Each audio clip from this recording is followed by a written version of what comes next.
and 6 of Hazbin Hotel Season 2 dropped, and honestly, these might be the strongest, best entries of the season so far. I'm going to give a quick rundown of what happens in each one, followed by my overall thoughts, what worked, what didn't, and why these episodes hit so hard. Major spoilers ahead, so you've been warned. Episode 5 opens with a big musical number from several overlords basically reacting to Alastor's appearance and the V's taking over the narrative in hell. While they're plotting their evil plan, Charlie is desperately trying to get Heaven's attention when vaguely finally asks the obvious question. Why can't Lucifer just go down and vaporize Vox or smite him? We finally get an answer to this. Lucifer is not allowed to directly interfere with sinners.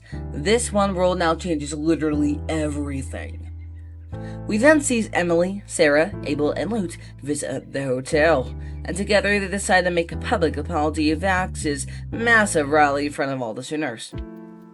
Lucifer tries to intimidate Vox himself, but that completely backfires, and the two end up dueling in a flashy musical number where the crowd totally sides with the V's and Vox himself. Just when Charlie thinks things are about to turn around for herself, Vox twists the situation and makes Heaven look like the villains. Charlie lashes out at Lucifer and Vaggie, feeling like they ruined her entire plan, and the episode ends with Charlie and her loved ones at odds again. Episode 6 jumps right into the chaos. Vox and Velvet strike a deal with Carmilla Carmine to create an angelic weapon, and Zestiel overhears everything discussed. He leaves her. Meanwhile, Husker realizes that with Alastor gone, he is technically not tied to the hotel anymore, so he immediately slips back into his gambling and drinking obsession, and we get an amazing solo song from him called Love in the Bottle. Charlie and Vaggie head out to confront Carmilla Carmine and stop her from building this damn weapon. Back at the casino, Husker runs into Angel Dust, who gets his own solo performance in drag, and it's one of the episode's standout moments so far, and the best song in the entirety of the Hazbin Hotel series, in my opinion. Vox continues arguing with the V's, while Alastor quietly watches from the shadow, completely powerless, which is surreal to see. Charlie and Vaggie eventually make up, sharing a fun musical duet that helps break the tension, called Easy, but the ending hits hard. Angel Dust is injured, hurt, and manipulated, and ultimately hypnotized, and we learn the huge twist. Angel Dust has been unknowingly feeding information to Vox and has been hypnotized and as a spy for the hotel this entire time since season 1. Episode 6 closes with Vox setting up Lucifer, trapping him so he can charge his brand new weapon. With the recap out of the way, here's everything I personally loved about these two episodes because, wow, episodes 5 and 6 really delivered. Episode 5 was honestly incredible, and as someone who adores Lucifer, or Lou, as Vaggie and Vox both refer to him as, I felt like I was being fed non-stop. Both episodes dropped a ton of new crazy insane lore, and even when some of it was a little on the nose and on the edge, I still found it super engaging, exciting, and very extremely fun to piece together. I also think that the characters' flaws were handled way better than earlier in the season or even the first season, season 1.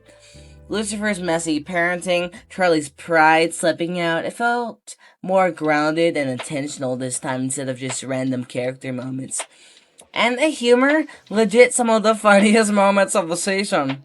Carmilla Carmine throwing out lesbian drama, Lucifer trying to quietly sneak out of the rally, and Alastor's constant little jabs at Vox, especially that spin around chair moment with his new bestie to the rusty Velvet. You cannot convince me otherwise. Had me actually dying and laughing out loud so hard, oh my god.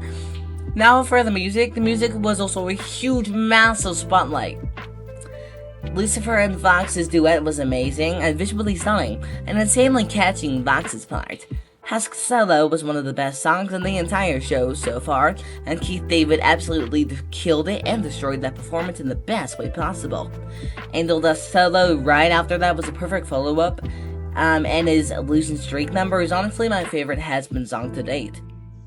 Now, Charlie and Vaggie's duet was another standout with gorgeous visuals and a style that fits both of them so perfectly. And one thing I really appreciated was how unpredictable these episodes truly were. I genuinely had no clue where the story was going at any single point before the episode's release, and that made the emotional hit slant even harder. And visually insane. Hazbin Hotel has never looked better before than these two episodes.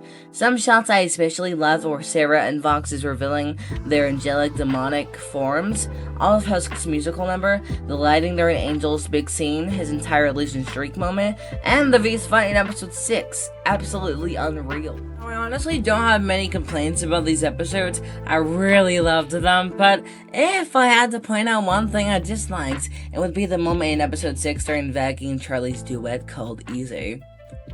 The scene itself was great, now don't get me wrong, but the transition was wildly sudden. It went from Charlie sobbing her heart out to aggressive twerking in less than a friggin' second.